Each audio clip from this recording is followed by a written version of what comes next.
All right, so today we're going to look at the volumes of prisms and cylinders. So we're going to do them both at the same time because it is a little bit of a simpler concept and they're related to each other anyway.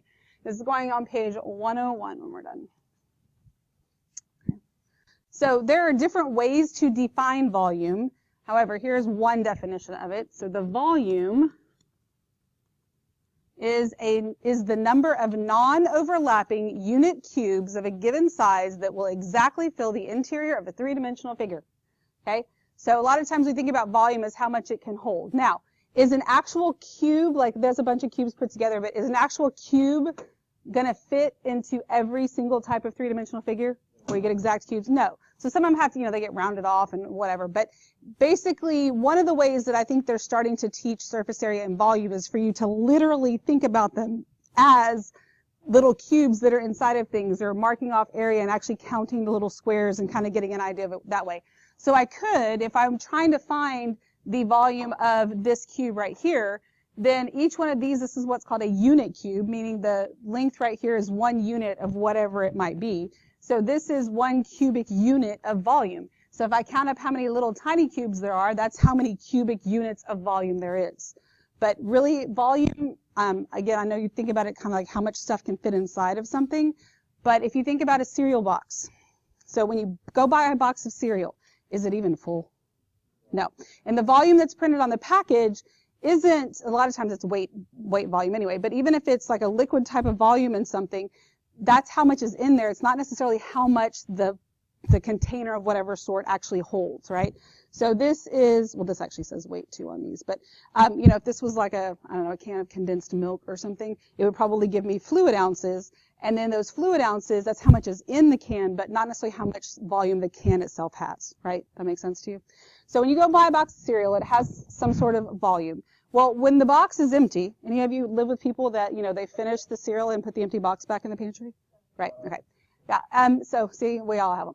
But when you buy the box of cereal, or when your little brother or sister eats it all and puts it back and it's empty, does it still take up the same amount of space in the pantry? Yes, it does. So another way to think about volume is that just the space a figure occupies.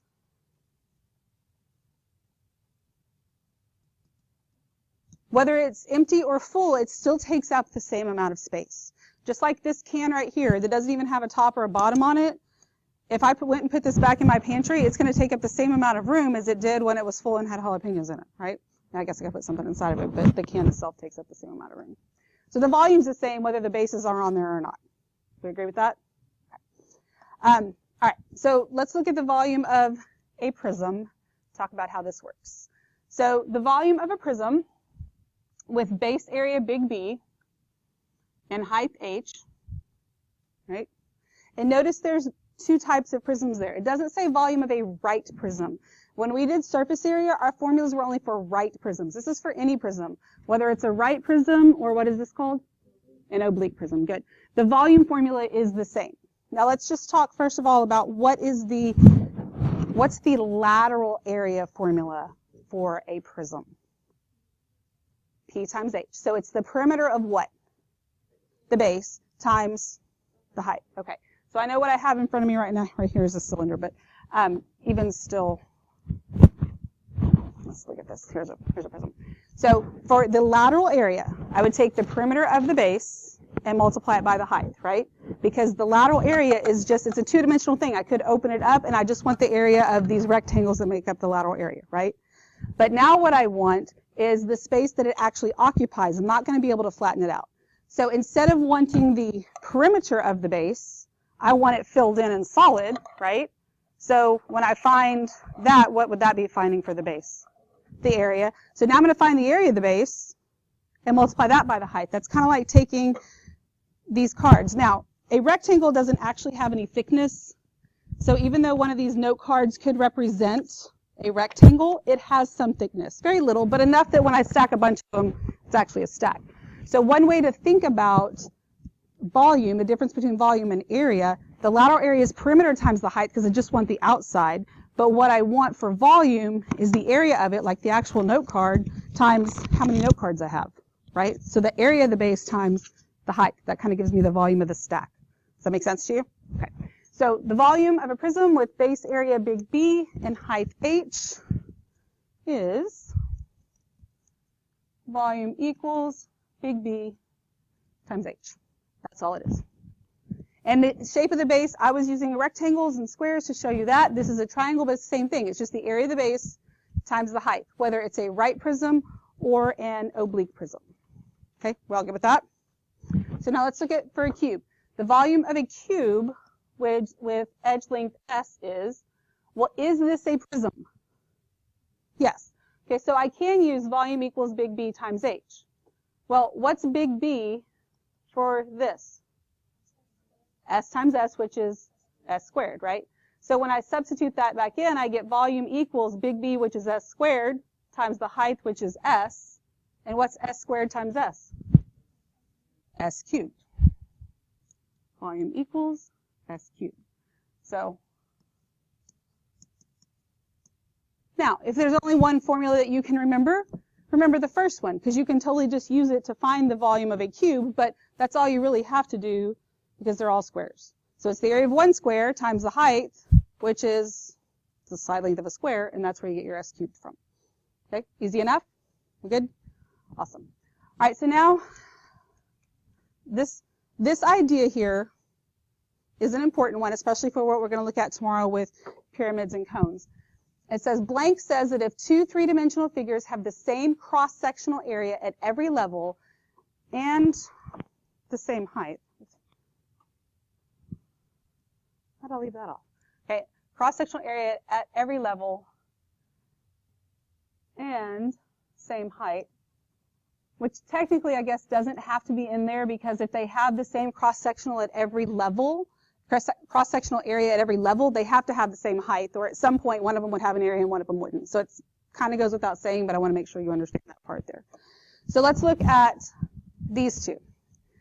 So these two have congruent bases, right? And this one is a right prism, this is an oblique prism. But the base area is the same, and if I was able to hold my hands level, you'd be able to see that the height is actually the same. Because the height isn't this length right here, it would be perpendicular, right? So these have the same cross-sectional area, meaning that since it's a prism, no matter where I slice it, I'm going to get that same equilateral triangle, and the area is going to be the same on both of these all the way down. So since they have the same cross-sectional area at every level, kind of like this, like I could pull a note card out of the middle of it if they were stacks of note cards. They have the same cross-sectional area and the same height, they have the same volume. They don't even have to have the same shape. It could be a prism and a cylinder, because it's possible for a circle to have the same area as a rectangle or something, right? So if I slice through and I get a rectangle in this one and a circle in this one, and they have the same area, and I do that at every single level, and they have the same height, then they have the same volume. Okay, does that make sense? It should kind of make sense. Now the name of it is kind of a funky one, but it's because it's named after somebody. It's called Cavalieri's principle. Cavalieri's. Okay, so it's a guy. It's okay if you don't remember the name of it because it's a weird kind of name, but it's Cavalieri is how you say it. It's Cavalieri's principle. Now there's two different forms of the word principle, right? One's like a person, and one is like a rule, right? Which one would this be? The rule. We don't really care about the person. So, what? P-L-E. Good. Because Mr. Richardson, your principal is your pal. That's how I learned it way back in the day. That's how you remember. So it's a person. The principal is your pal, and then this is a different principle. So this is basically a rule. That's what Cavalieri's principle says. So a right prism and an oblique prism with the same base area and the same height have the same volume. But again, they don't even have to have the same shape of the base, just necessarily the same area. And it doesn't have to be a prism. It can be a pyramid. It can be a cone. Obviously, a pyramid and a prism aren't going to have the same cross-sectional area at every level because it's going to change for the pyramid. But it is possible for two pyramids or a pyramid and a cone or something like that. Like the shapes have to kind of be similar. Everybody good with that? Good? Awesome. All right, so now we're going to find the volume of each prism. Now, one of the things that bothers me about formula charts, especially at different levels, is that I see sometimes it says like volume is volume of a box, and then they give you a formula. And, well, boxes aren't always rectangular prisms, right? They can be different shapes of boxes. So that's not a good one. But just we're generalizing everything. So to find the volume here, we're going to use the base as the one it's sitting on. You don't really have to, but you have to decide which one is the base and stick with it. Because if I use something else as the base, then my height is also going to change. So that the more consistent you are, the less likely you're to mess up something easy. So volume is equal to big B times H. So they didn't give me big B, so I need to come off to the side. Big B, what's the shape of the base? Rectangle. So it's base times height. Now, do you understand why the units are squared and units are cubed, or do you just do it because you were told?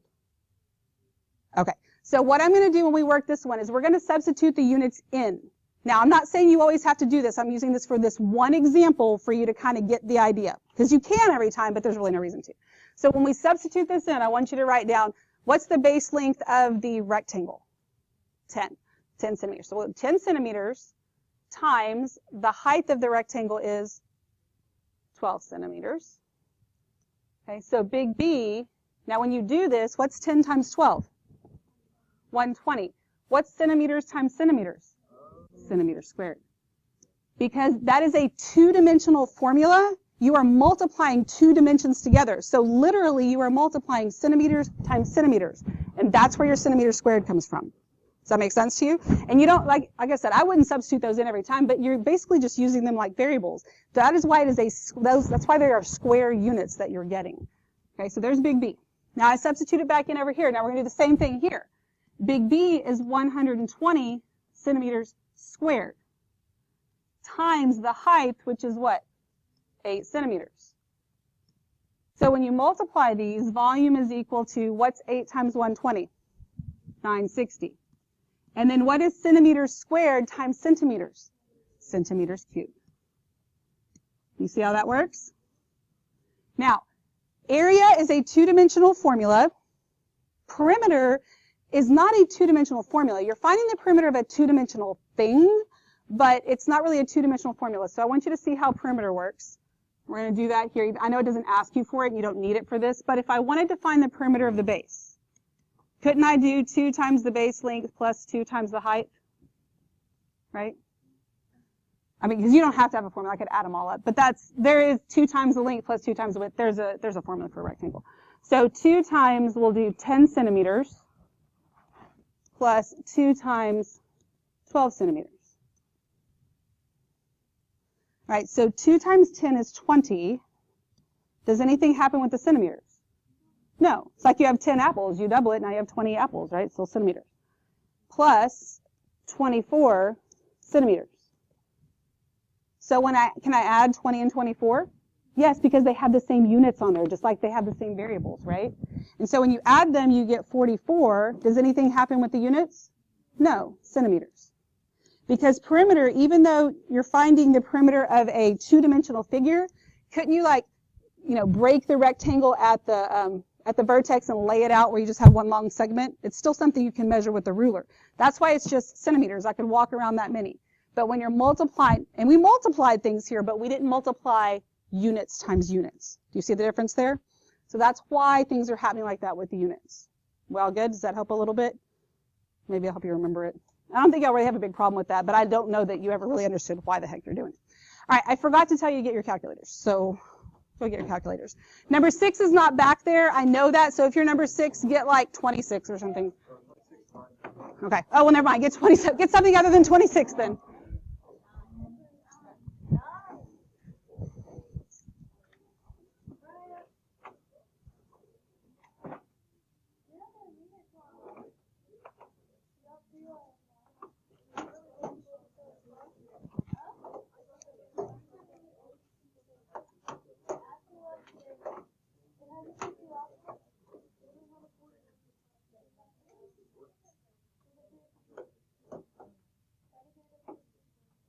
All right, everybody got their calculator?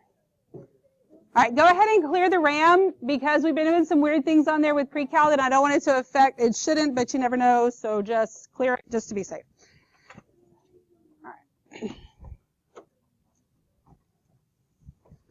All right, so here, we want to find, the directions are like before the last one. We're going to find the volume of this prism. So I know that volume is equal to big B times H. So they didn't give me the area of the base, which every now and then maybe you'd be given that, but They didn't give it to me, so I have to go find it. Am I going to be able to use base times height like I did before? No, because what's the shape of the base? Pentagon. So how do I find the area of a pentagon?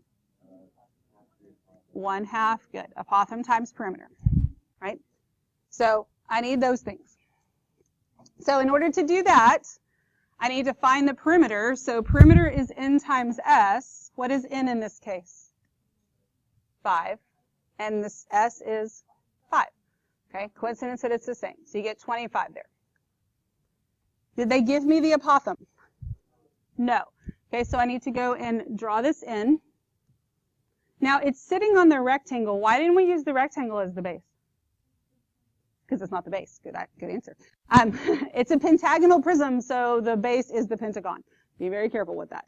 So this is the apothem that I need, right? Then this is my central angle. What would the central angle be? 72. So I'm going to redraw my triangle out here. Right? That whole angle was 72, and this whole side is 5, and I need the apothem. So what is this angle right here? 36, right? And am I going to be able to use special right triangles? No. But I'm going to use this triangle right here to find the apothem. Do I know the hypotenuse? Is it 5? No, it's not, because this isn't an equilateral triangle. This is not a hexagon, right? All right, so I don't know what that is, and I really don't care because I don't need it. Do I know what this is? Yes. So really, usually 5/2 is what I want you to have, but are we going to have decimals in the end? Yes. Are we about to have to use the calculator for this? Yes. So making this 2.5 is fine. If it was going to be a repeating decimal or something that doesn't come out even, then you need to leave it a fraction so everything stays exact, but it's fine because that's a little easier to type in anyway, right? So what process am I going to use here? Trig, and I'm going to use tangent. Good, because this is the opposite and this is the adjacent, right? So the tangent of what? 36 is equal to the opposite, which is 2.5, over the adjacent, which is a. So then I got to do what? Switch it. So I get a equals 2.5 divided by the tangent of 36. Everybody okay with that? So now in your calculator, what do you need to do? Put it in degree mode, right? And I need to change a lot of things.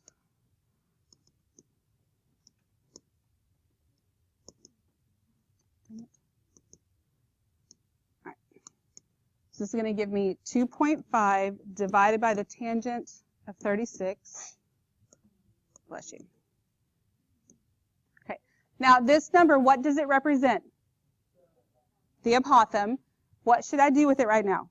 Store it. So I'm going to store it in alpha A. Bam. So what I get, you do not come over here and write down 1,000 decimals. No, totally not the point of any of this. You could just write down A equals, I don't remember what it was 3 point something, but yeah. But does it even matter? No, because it's stored. So you just write down that it was 3 point something. It's good enough because it's stored in there.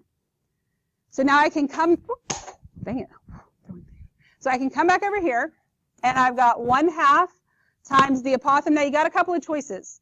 If you do write down the decimals here, you are likely to type in the decimals, which will get you the wrong answer. So you can write down 3 point ... or you can just go ahead and write A, and then I'm going to circle it because then that tells me that it's stored in the calculator. Okay? And then the perimeter is 25. Then in the calculator, I can literally type that in just like that. 1/2 times A, alpha A, times 25. Okay, now it's a capital A instead of a lowercase a, but it's the same thing, it doesn't matter. Now, is this going to be my final answer? No, so what should I do with this? Store it. Where would it make sense to store it? B, because it's B, right? So I'm going to store it, alpha B. Bam. And it's 43 something, and I have it stored, so big B equals 43 point something. So I'm going to come back over here. This is equal to, I could write the decimals down, but again, Some people that are even making an honest effort to store it know that they're supposed to write down the decimal and then end up using it without thinking. So find a way that works for you. Whatever works for you is fine. But it's big B, because you still have to show process on your paper. That's an AP thing too. You don't get to just do everything on the calculator and have an answer. You've got to show your process. So big B, I have that it's stored right here, and that's what I'm using. Then what's the height? 7, because it's the distance between the bases. So even if I hadn't stored it right here, I can just do times 7.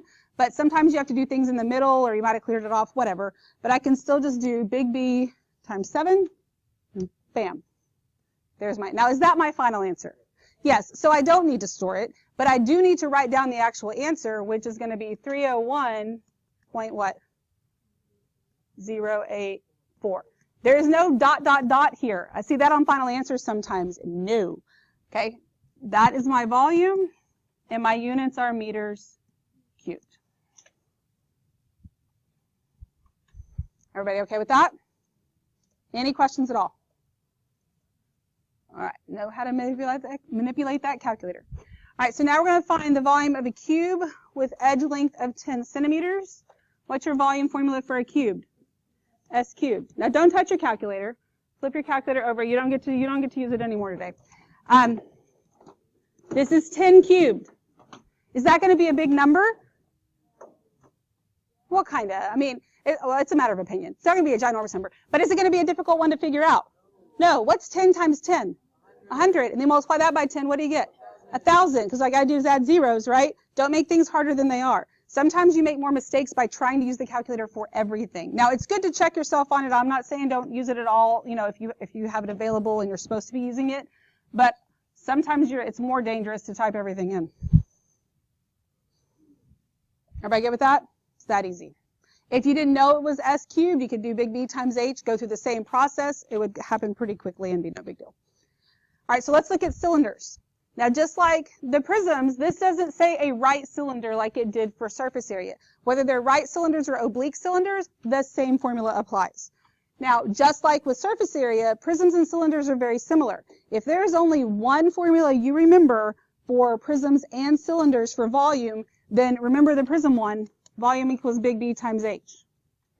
Actually, for some reason, there was a STAR test for geometry for a very, very short period of time a few years ago.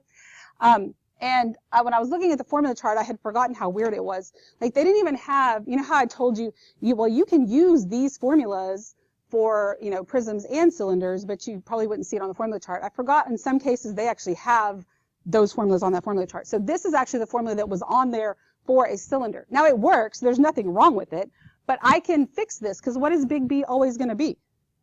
Pi r squared. So since big B is always pi r squared, although this works and I can find this and substitute it in, my actual volume formula is just pi r squared H. Now, what's the lateral area formula for a cylinder? 2 pi r H, right? So the only difference is where the 2 is. It's out here, 2 pi r H for lateral area, but it's here pi r squared. But again, that's the area of the circle, and then the 2 pi r is the circumference. So it's just like thinking, if I want the lateral area, which would just be what you see here with the slinky, I want the perimeter of the base, which is the circumference, times basically the height or how many circles there are. Does that make sense to you? That's what's happening. Where when you want volume, you want the area of that circle times the height. That's the only difference. It's either perimeter times the height or area times the height. You don't have to add the bases for volume because it's already filled in. You do have to add them for surface area, though, because otherwise it's open like this. So you got to put the bases on there to close it up, make it a closed figure. All right, so now we're going to find the volume of this cylinder. Really kind of no way to make that super crazy because you need the radius and you need the height, then maybe we would have to find it, but most of the time you're just given that. So volume is equal to pi r squared H. What's the radius here? 6. Pay attention to that. It's easy, but it's easy to mess up, right? Do you know the height? It's 12, because it's the distance between the bases, right? So we come over here, and pi times 6 squared times the height, which is 12. Now we want this in exact form, so you don't need to touch a calculator, right? 6 squared is 36, so you end up with 36 times 12. So pi times 36 times 12. So let's do this. What's 36 times 10? 360. Then what's 36 times 2? 72. So then that's going to give you 432. Right? You don't have to do any crazy. You're multiplying still, but you're not, you know, the adding is a little bit easier than the multiplying, and that's what we get. So we get volume is equal to 432 pi meters cubed. Now, if you needed it as a decimal for some reason, then you just hit the pi button on your calculator, and you're good to go. Everybody good? All right. So you work on this next one without your calculator while I go check roll. I like your enthusiasm.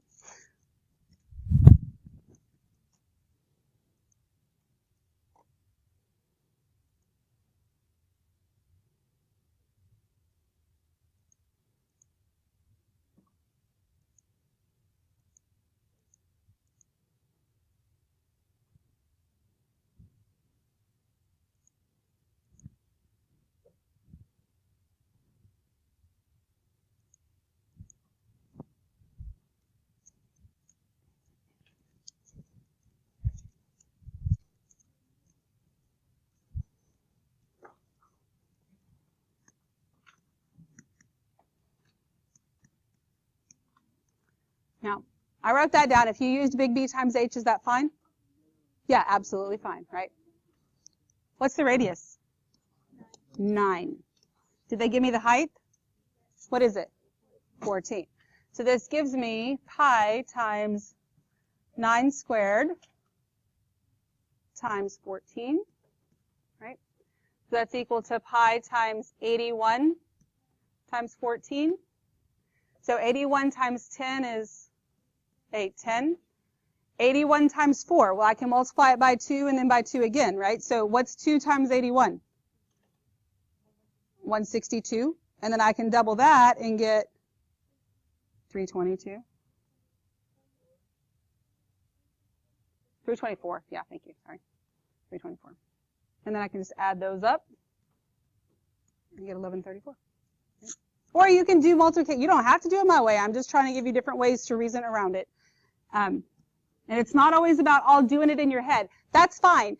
But I probably wouldn't store those numbers accurately in my head. I didn't even get it accurately to write it down. So jotting some of the things down, if you'd rather just straight up multiply, that's fine. But, you know, just you can look at things a little bit differently. It'll help. All right, so this is 1134 pi what? Inches cubed. All right. Everybody good?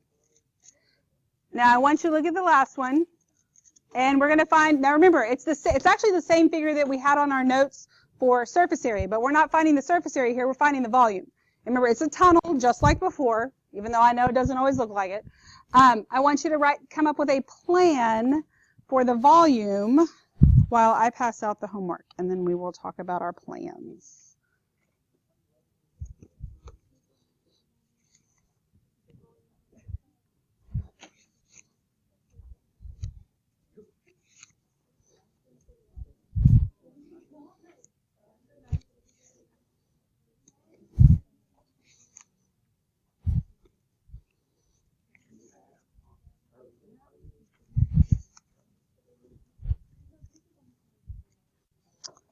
Okay, so remember, here's my little sponge example that's not as deep as that, but what you end up with is this.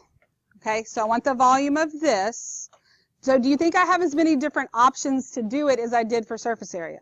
No. How many different options do you think there are? Just one, right? So I would find the volume of each thing and do what? Subtract them. Am I going to find am I going to subtract the cylinder from the prism or the prism from the cylinder?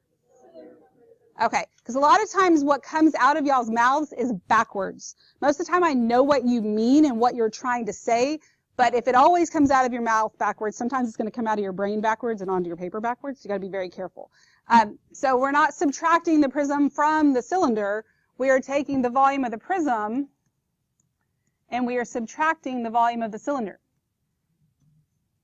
Because remember, For surface area, when I take this cylinder out, I now have less volume, but I have more surface, right? Because surface area is what you can touch.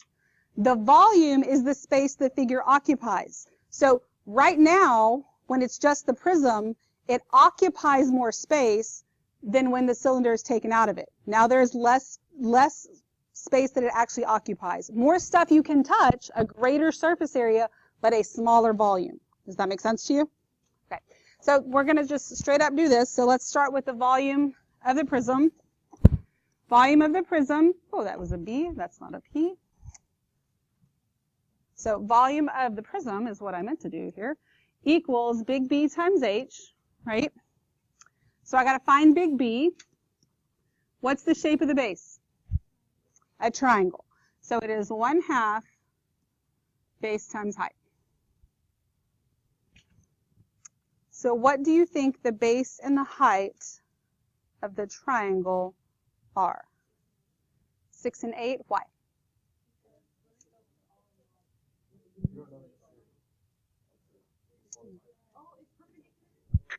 Okay, so I could use 10 as the base if I wanted to, and then I would have to draw in the height, but I'd have to be able to find it, and I don't have enough information for it. When I'm looking at this triangle right here, it gives me the 6, gives me the 10. Well, the 8's back here. Isn't this 8 centimeters also?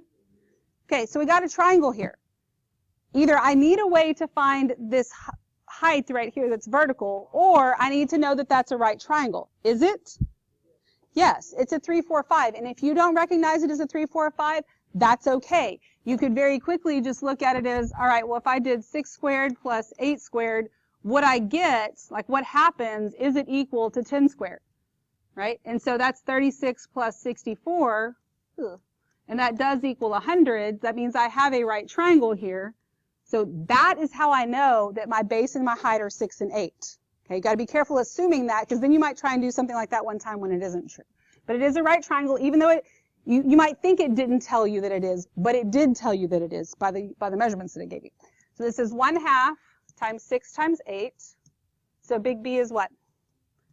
24. Good. So come back over here, and I'm going to do 24 times what?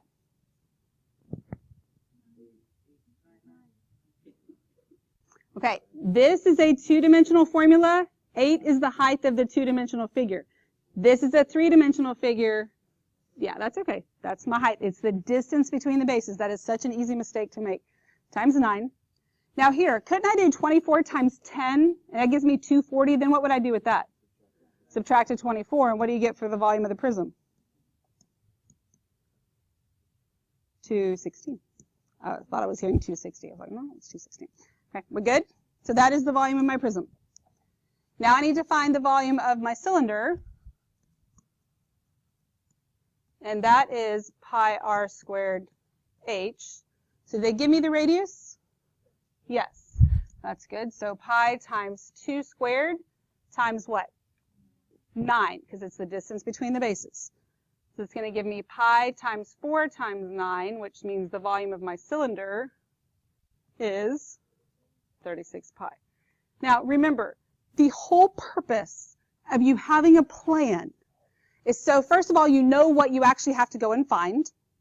And then secondly, so that when you're done finding all that stuff, you don't even have to think about what to do. But I've seen multiple people have a beautiful plan that's right. Do work that's beautiful and correct. And then in the end, make something up on how to put it together. Like you already told yourself what to do. So follow that, right? I mean, if that's wrong and then you put it together, you know, if you were to put it together based on this and this was wrong, I would actually give you some credit for that. Not all the credit because your plan was wrong, but, you know, when you have a plan and then you don't even follow that, I don't know what to make of that. So my volume then is the prism, which is 216, minus the cylinder, which is 36 pi. So you just substitute in whatever's happening. If it's 2 of them, it's 2 times. And then you see if you can clean it up. Can I combine those? Nope. That's it. I have two terms. I need parentheses and centimeters cubed. Any questions at all? We good? Yes, it is pretty easy. All right. Then you got about 10 minutes left. Go ahead and get to work on this.